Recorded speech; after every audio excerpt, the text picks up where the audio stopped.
자, 오늘 설교는 여러분들이 제목을 보셨겠지만 좀 예민한 주제입니다. 이혼해도 되나요? 이게 제목입니다. 듣다가 힘들면 나가셔도 됩니다. 예민한 주제이기 때문에 쉽지는 않습니다. 어떤 분들은 지금 이미 이혼을 하신 분도 이 안에 있을 수도 있고요. 또 이혼을 생각하고 계신 분들도 계실 거고, 지금 함께 살고 있어도 이혼한 거나 마찬가지로 살고 계신 분도 계실 거고, 어떤 분은 아직 결혼을 하지 않았기 때문에 이게 해당이 안 된다 이렇게 생각할 수도 있지만, 또 머지않아 또 결혼을 하게 되면 닥칠 또 우리의 삶이기도 합니다. 그래서 어떤 분은 개인적으로 별로 적용이 안 될 수도 있는데, 또 옛날에 그 상처나 이런 것들이 다시 회상되면서 굉장히 힘들어질 수도 있는데요. 이 건강한 가정을 만들어가는 것은 한 개인의 문제뿐만 아니고 이 시대, 또 이 문화와 우리가 그리스도인으로 싸워야 될 부분이 있기 때문에 잘 정리하고 또 원리를 붙잡고 있는 것이 굉장히 유익하고 필요하다고 생각이 됩니다. 예수님의 이제 갈릴리 사역이 거의 마지막 단계에 이르렀고요. 이제 곧 예루살렘으로 가시고 십자가로 가야 될 지점에 가까이 와 있습니다. 특별히 이제 이때쯤에는 이 바리새인들이 예수님에 대한 공격이 더 심해져 가고요. 그래서 오늘 또 그런 연장선상입니다. 바리새인들이 예수님에게 와서 질문을 하는데, 이 시험을 목적으로 한 질문입니다. 트릭을 만들어서 예수님을 좀 이렇게 모함하기 위해서 이렇게 질문을 던졌습니다. 2절에 보니까 바리새인들이 예수께 나와 그를 시험하여 묻되 사람이 아내를 버리는 것이 옳으니까, 이혼에 관한 질문이죠. 자, 아내를 버리는 것이 옳은 것입니까? 이 질문에 예수님은 다시 되묻습니다. 예수님은 항상 물으시면 바로 답변하지 않았어요. 그리고 되묻습니다. 자, 그때 3절에 대답하여 이르시되 모세가 어떻게 너에게 명하였느냐 이렇게 질문을 하십니다. 유대인들이 중요하게 여기는 모세가 모세의 법에 의하면 이혼에 대해서 어떻게 말씀하고 있는가, 이렇게 바리새인들이 다시 물은 거죠. 그러니까 바리새인들이 이렇게 대답합니다. 4절에 이르되 모세는 이혼 정서를 써줘 버리기를 허락하였나이다. 이혼 정서를 써주고 버리기를 허락하였나이다 이랬습니다. 이 바리새인들은 이 모세를 언급하면서 이혼의 합법성을 주장합니다. 이 내용이 신명기 24장 1절로 4절에 나와 있습니다. 모세의 법에 이혼 정서를 써주면 이혼할 수 있다는 것입니다. 그런데 이 바리새인들의 초점은 이 법을 자기 중심적으로 해석한 것입니다. 이들의 초점은 이혼 정서에 있었습니다. 이혼 정서만 써주면 헤어질 수 있는 겁니까? 이제 이런 것이죠. 근데 본래의 의미는 그것이 아닙니다. 본래의 의미는 어쩔 수 없이 헤어진다면 그냥 보내어서 안 된다. 이혼 정서를 반드시 써주고 보내야 된다. 이 이혼 정서가 없으면 여인들은 그 사회 속에서 정상적인 삶을 살 수가 없습니다. 그러니까 이혼 정서를 써줌으로 이혼을 합리화시키라는 얘기가 아닙니다. 그건 해석을 잘못한 것입니다. 이혼을 허용한 것이 아닌데 이혼 정서를 써주면 헤어질 수 있다는 쪽으로 해석을 한 것인데, 이것은 말씀의 왜곡입니다. 우리가 본래 그렇습니다. 자기에게 유리한 쪽으로 이렇게 확대하고 분리하면 축소시켜버리는 그런 경향이 오늘 여기에 있습니다. 주님은 이 이혼 정서를 왜 그때에 써주게 했는가, 그 이유를 설명하십니다. 5절에 예수께서 그들에게 이르시되 너희 마음이 완악함으로 말미암아 이 명령을 기록하였거니와. 인간의 완악함 때문에 이혼 정서를 써주고 보내라는 거죠. 그런데 인간들이 악하기 때문에 이 법을 교모하게 악용을 했습니다.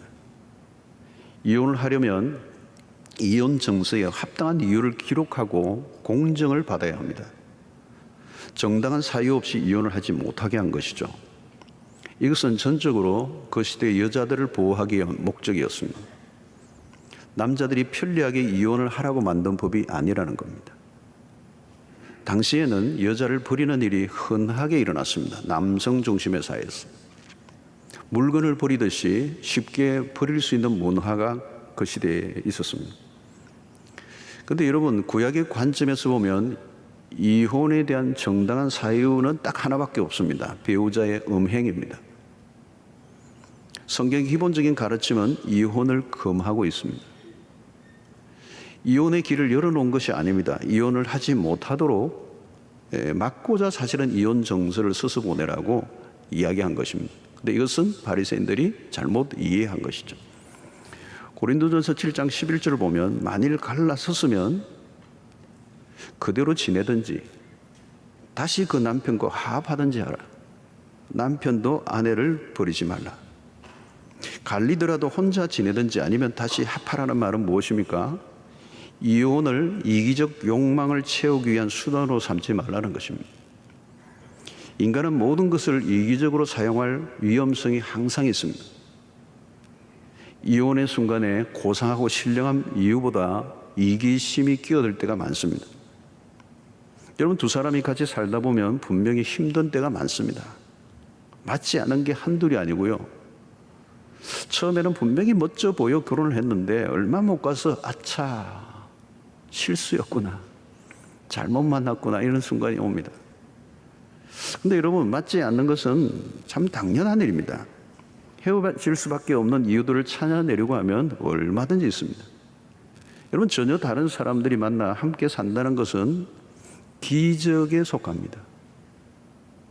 어떤 때는 정말 미칠 것 같은 때가 있습니다. 누가 결혼을 쉽다고 얘기했는가? 누가 가정을 천국과 같다고 했는가? 미숙하고 연약한 두 사람이 함께 산다는 것은 참으로 위험천만한 일입니다. 여러분, 요즘 시대는 예수님의 시대와 상황이 다릅니다. 요즘 미국과 같은 사회는 이혼은 위자료와 깊이 연결되어 있습니다. 얼마 전에도 세계 최고의 부자 중 하나인 아마존의 창업자인 이 베조스가 이혼을 하면서 아내와 자기의 재산을 반으로 나누어 준 것으로 유명합니다. 이 베조스의 아내는 위자료를 그야말로 세계 최고의 그 당시의 부자였는데 반을 나누어 받았으니 졸지에 위자료를 받는 순간 이 아내 되시는 분은 세계 부자 랭킹 13위에 들었습니다. 졸지에 부자가 된 것이죠. 미국과 같은 곳에서는 남자가 이혼 몇 번만 하면 알거지가 된다는 말이 있습니다. 남자들이 돈이 없어 이혼을 못합니다. 그러나 예수님 당시 시대는 반대입니다. 이혼하는 순간 여자 쪽이 거지가 됩니다. 생존을 유지할 수 없는 상태로 전락합니다. 최하위 계층으로 빠집니다. 평소에도 여성의 지위가 낮은데 이혼까지 하면 약자 중에 약자가 됩니다. 성경은 왜 고아와 가부에 대한 배려를 강조하고 있는지를 우리는 이해해야 합니다. 자, 요즘은 이혼이 흔해졌습니다. 사회가 복잡해지면서 이혼의 이유도 간단하지 않습니다. 우리 교육자들이 위기를 만난 가정을 신방하고 상담해보면 답을 찾기가 쉽지가 않아요. 무너지고 깨어지는 가정들이 너무 많이 있습니다. 요즘 이혼에 잦아진 원인 중 하나는 자아실현이라고 하는 것입니다. 우리 시대를 뒤덮고 있는 것은 자아성취, 자아실현, 그리고 자아만족입니다. 쉽게 얘기하면 개인주의입니다. 나 중심이에요. 인간은 태생적으로 자기중심적입니다. 너만 생각하라는 겁니다. 이 자아가 강조될수록 상대를 위해 희생한다는 것은 불가능해집니다. 자신의 성공과 개인의 행복이 더 중요해졌습니다. 자신의 감정이 중요한 것입니다. 내가 싫으면 끝이에요. 나의 행복에 도움이 안 되면 얼마든지 배우자를 버릴 수 있습니다. 요즘은 배우자 정도가 아니고 자기가 낳은 자식까지도 버리는 세상입니다. 현대인들이 가장 싫어하는 것은 강요입니다. 나를 어떤 틀 안으로 집어넣으려고 하지 말라는 것입니다. 결혼도 마찬가지예요. 결혼이라는 틀에 나를 집어넣지 말라는 거예요. 내가 원하는 대로 살도록 내버려 둬. 비틀즈가 얘기했던, 불렀던 Let it be예요. 그래서 우리 시대도 적용되는 것입니다. 무엇을 하든지 내가 이것을 통해서 무엇을 얻을 수 있을 것인가, 나에게 이익이 되는가를 따집니다. 이런 시대의 흐름에서 결혼과 가정은 위기를 맞고 있습니다. 개인의 행복에 도움이 되지 않으면 언제든지 그만둘 준비를 하고 있습니다. 결혼에 대한 손익계산서가 분명한 것이죠. 내가 손해라는 결론이 나면 더 이상 유지하기가 어렵습니다. 결국 결혼을 거부하는 일들이 많아졌죠. 홀로 사는 것이 더 편하다고 주장합니다. 미디어들도 부채질을 하죠. 요즘 보면 산에서 혼자 사는 분들의 생활을 취재하는 프로그램이 있습니다. 수염도 이렇게 길고 막 산에 약초 따러 다니고, 그 프로그램이 50대 이상 남성들이 굉장히 좋아하는 프로그램이에요. 나도 저러고 싶다 뭐 이런 거. 혼자 사는 연예인들의 생활을 보여주면서 싱글의 자유를 누리라고 자극합니다. 왜 결혼을 하는가? 여러분, 결혼을 자신의 행복이 침해받는다고 생각합니다. 깨어지는 가정을 보십시오. 부부가 서로 틀림없이 자신을 피해자라고 생각합니다. 결혼을 나의 행복을 위해서 한다고 생각하면 피해자 의식은 불가피합니다. 여러분, 언제 상처를 잘 입는지 아십니까? 이기심 때문입니다. 나의 행복을 위해 상대방에게 무엇인가를 요구합니다. 그리고 요구 조건이 늘어날수록 불행해질 수밖에 없습니다.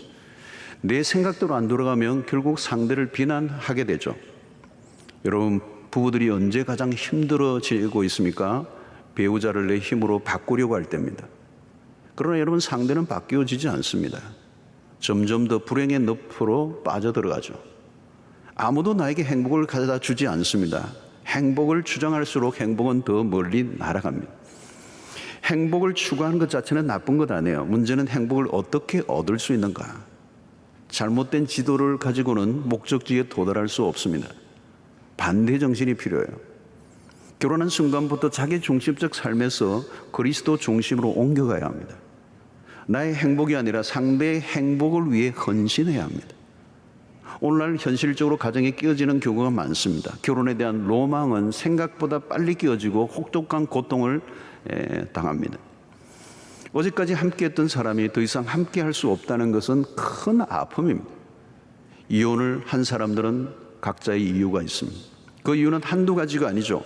정말 이혼할 수밖에 없는 일들이 너무도 많습니다.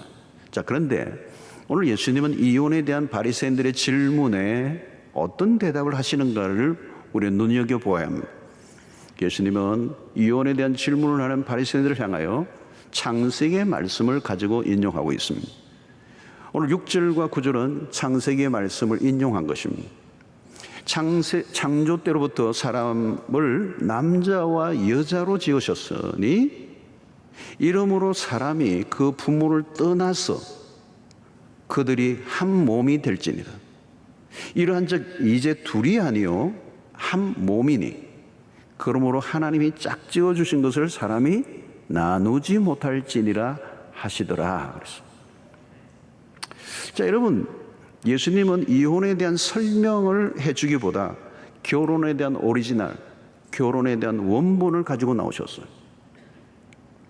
우리가 붙들어야 될 절대적 기준이죠.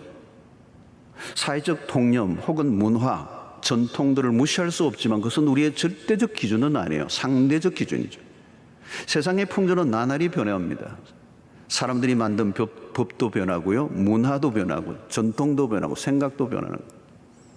사람들이 만든 것은 기준이 될 수 없습니다. 변하지 않는 것을 붙들어야 되죠. 그래서 오늘 주님은 성경 창세기에 있는 말씀을 가지고 성경은 결혼에 대해서 뭐라고 말씀하시는지에 대해서 말씀하고 있는 것입니다. 여러분, 결혼은 하나님이 만드신 제도입니다. 사회적 합의나 문화적 산물을 뛰어넘는 하나님의 기준.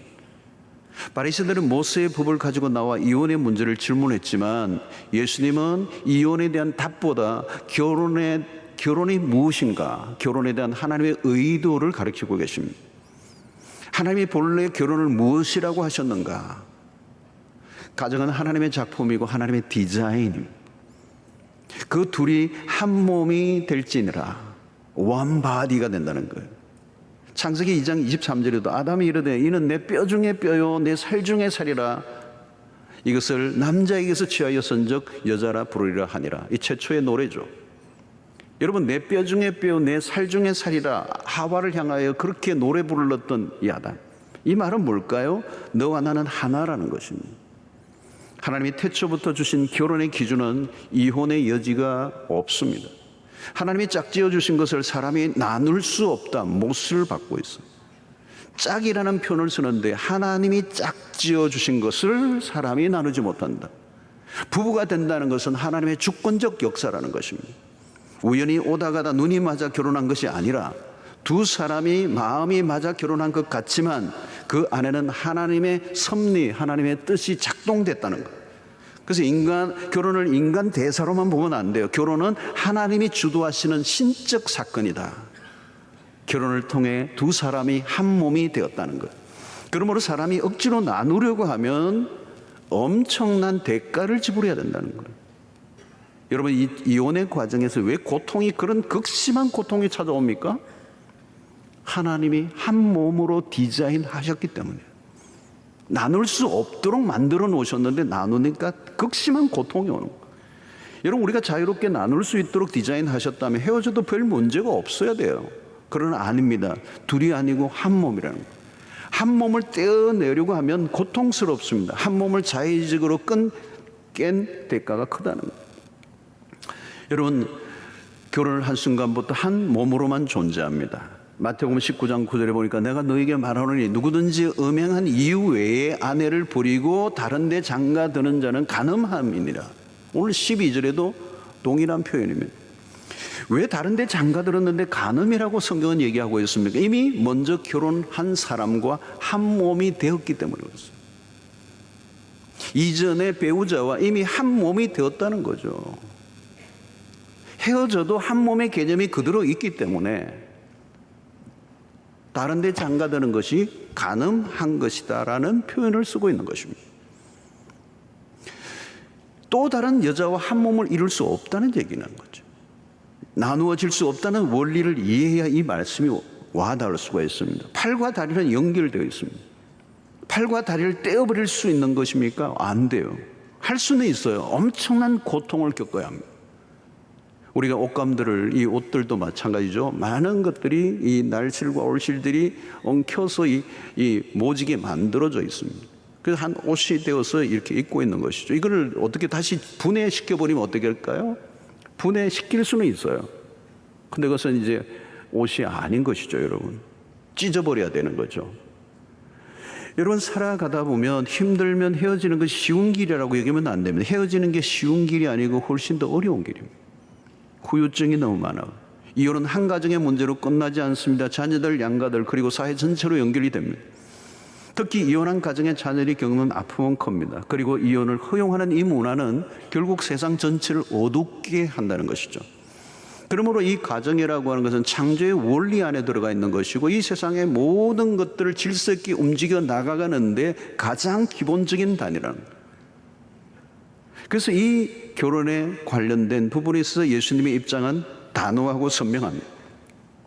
바울은 이혼을 허용한 것처럼 보이는 말씀을 한 적이 있습니다. 고린도서 7장 15절에 보니까 혹 믿지 아니하는 자가 갈리거든 갈리게 하라.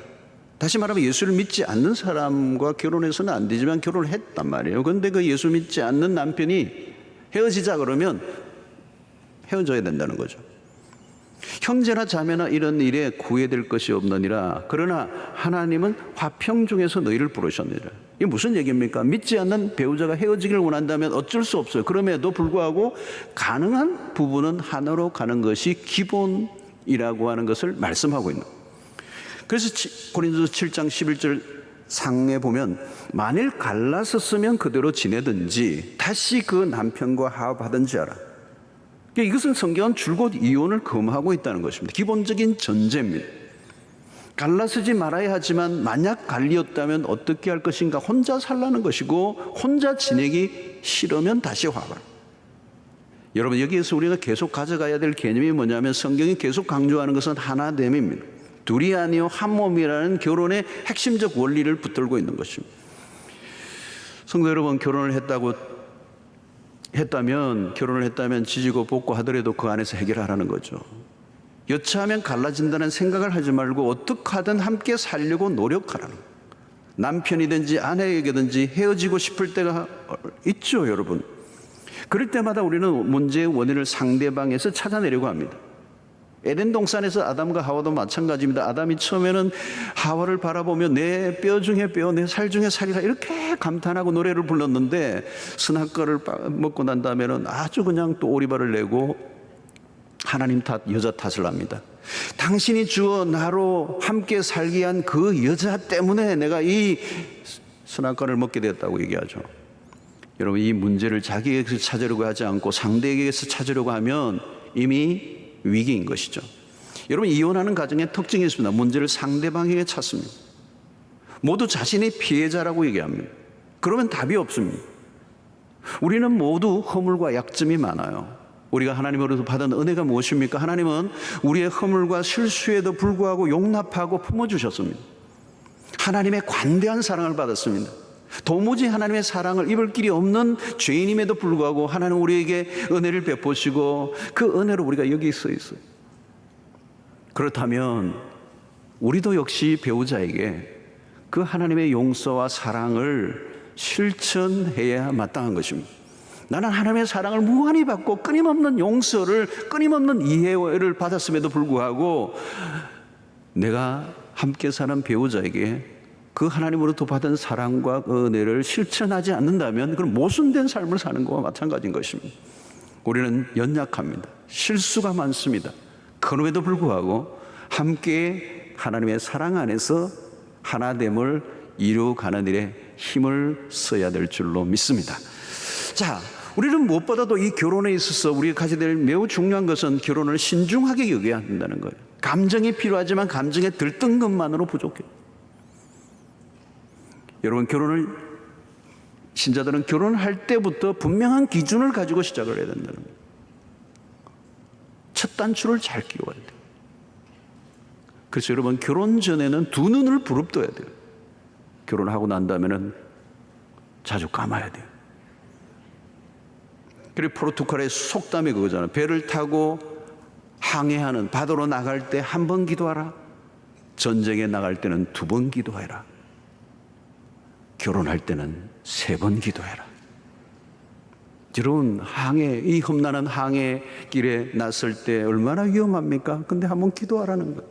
전쟁이 얼마나 위험합니까? 2번 기도하라는 겁니다. 결혼은 3번 기도하라. 기도하고 기도하라. 그만큼 중요하다는 겁니다. 결혼하고 나서 바꾸려고 하면 안 된다는 거예요. 결혼을 물릴 수 있는 게 아니라 자동차 타이어 바꾸듯이 바꿀 수 있는 게 아니라는 거예요. 여러분, 부부가 자녀들에게 보여줘야 될 최고의 모습은 부부의 하나됨입니다.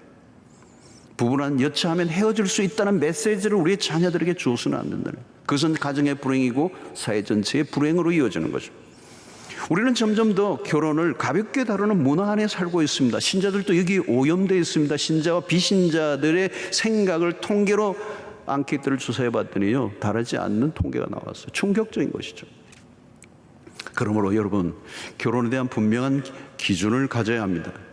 부부관계는 어떤 대가를 치르더라도 지켜줘야 합니다. 세상 가운데서 신자가 무엇으로 구별될 수 있는가? 오늘 시대는 결혼의 신성을 지키는 일입니다. 그것이 바로 세상의 빛된 삶입니다. 세상과 전혀 구별되는 빛된 삶은 가정을, 신성한 가정을 지켜내는 것. 그 가정을 어떤 공격으로부터 보호할 때 그리스도인의 가정이 세상 속에 빛이 될 것입니다. 또 왜 가정은 모든 대가를 지불하고서라도 지켜져야 하는가? 하나님의 뜻이기 때문입니다. 결혼은 하나님의 선하신 계획 안에서 이루어졌습니다. 두 사람이 헤어지는 것만으로 끝날 문제가 아니라는 겁니다. 이혼은 하나님이 만드신 제도를 깨뜨리고 창조의 계획을 벗어나는 행위입니다. 하나님의 창조의 원리 안에 핵심적인 것 하나 중에 무엇이 있습니까? 샬롬이 있습니다. 하나님의 나라는 깨어진 관계의 회복을 가져오는 것입니다. 그래서 우리가 하나 될 때 하나님으로부터 받는 축복이 너무도 큽니다. 성경은 끊임없이 하나됨을 강조합니다. 왜? 하나님의 속성이 하나됨이기 때문에 그렇습니다. 분열이 아니에요.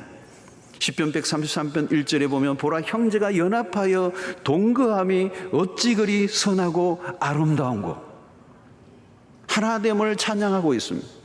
예수님의 기도를 보면 마태복음 17장 21절에 아버지여, 아버지께서 내 안에, 내가 아버지 안에 있는 것 같이 그들도 다 하나가 되어 우리 안에 있게 하사 세상으로 아버지께서 나를 보내신 것을 믿게 하옵소서. 에베소서 1장 10절에 보니까 하늘에 있는 것이나 땅에 있는 것이 다 그리스도 안에서 통일되게 하려 하심이라. 에베소서의 매우 중요한 원리가 뭔지 아십니까? 통일이에요. 그리스도 안에서의 하나됨, 이 유니티, 그게 5장으로 넘어가면 가족 간의 하나됨으로 이어집니다. 하나됨은 하나님의 뜻이고 하나님의 성품이고, 그래서 하나님의 뜻 안에는 통일이 있습니다.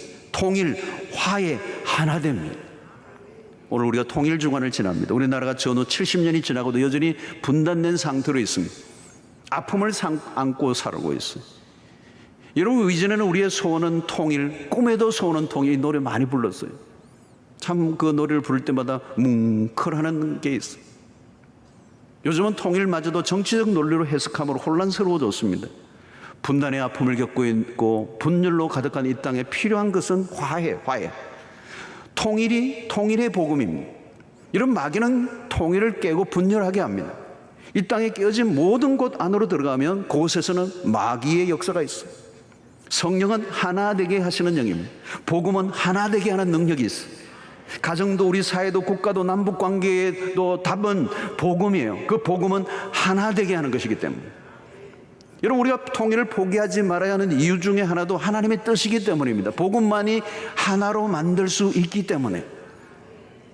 여러분, 지금도 온 세계가 바라보고 있는데요, 이 한반도에 일어난 이 통일의 문제는 우리 한국 문제가 아니라 전 세계 문제입니다.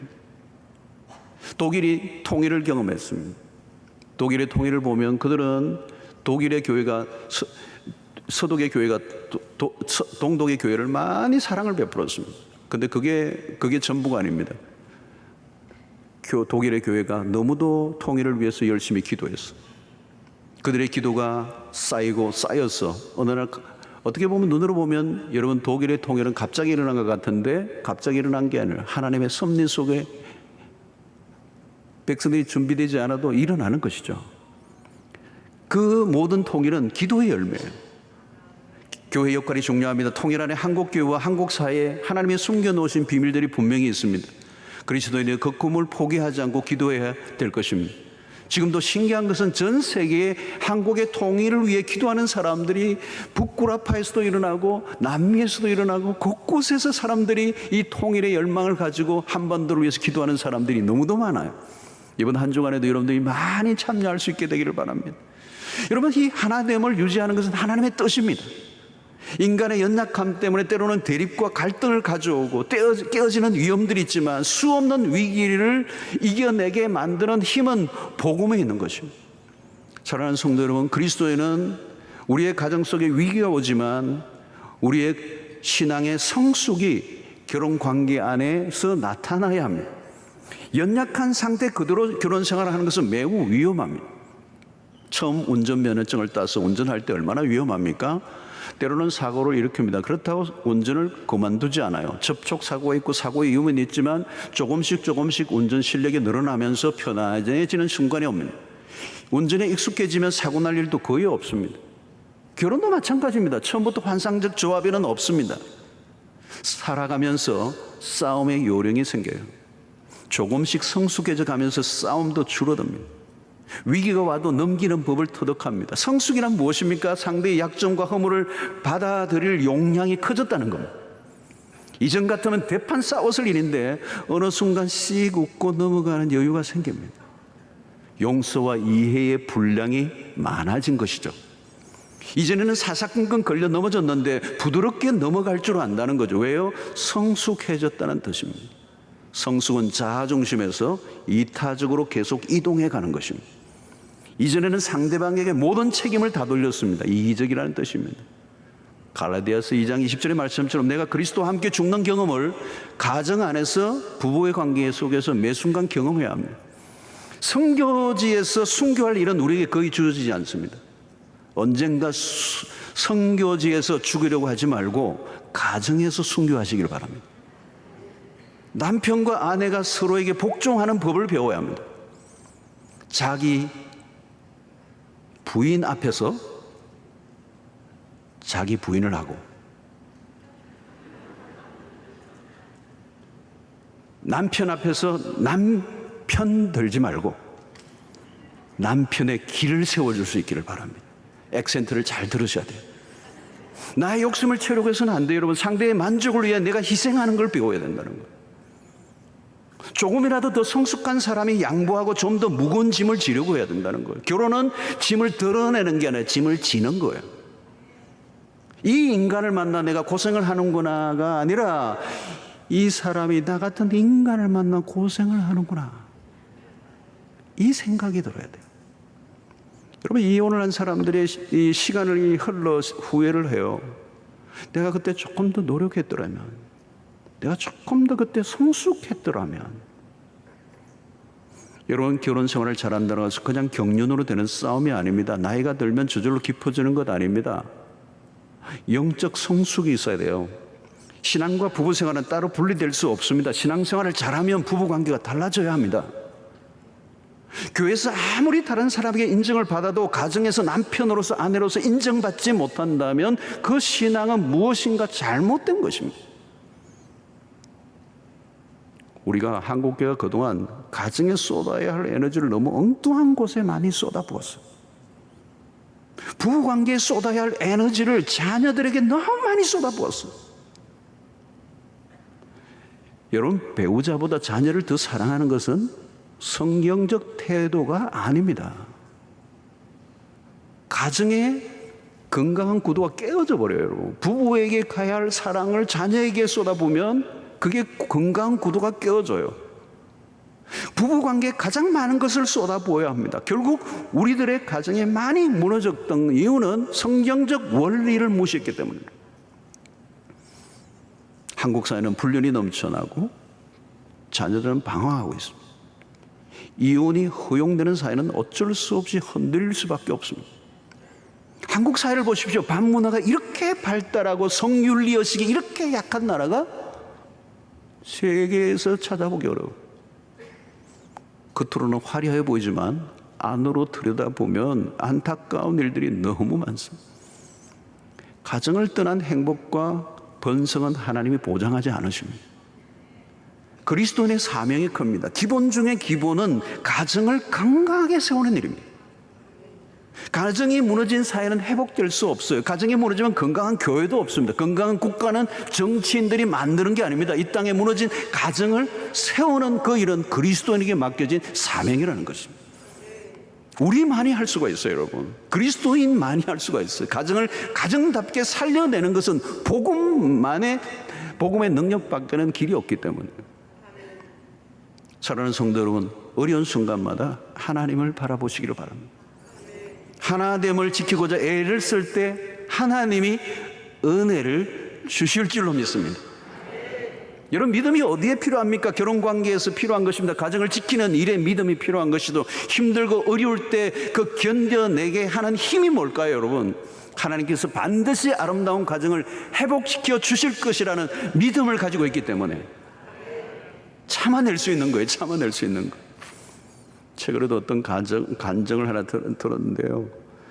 야, 그 여자분의 간증을 들어보니까 이건 뭐 누가 들어도 헤어져야 될 남편이에요.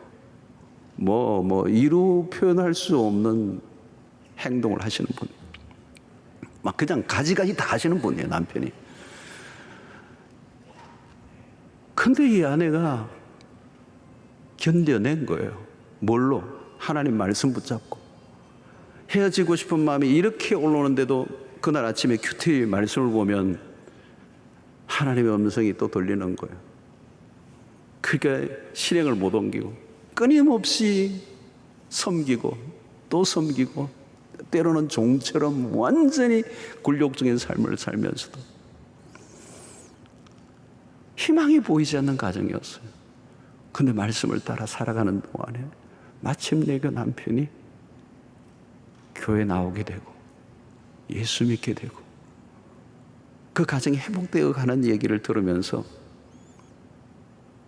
눈물겹기도 하고 힘든 순간을 생각하니 그 여자분에 대한 동정이 가는데, 믿음으로 이겨내어 승리한 얘기를 들으니까 결국은 그 말씀이 답이라는 그 결론을 그 간증에서 하는 걸 들었어요. 사랑하는 성도 여러분, 우리의 실력과 열심만으로는 안 돼요. 하나님의 은혜가 필요합니다. 하나님의 지혜를 구하시기 바랍니다. 감당할 능력을 주실 것입니다.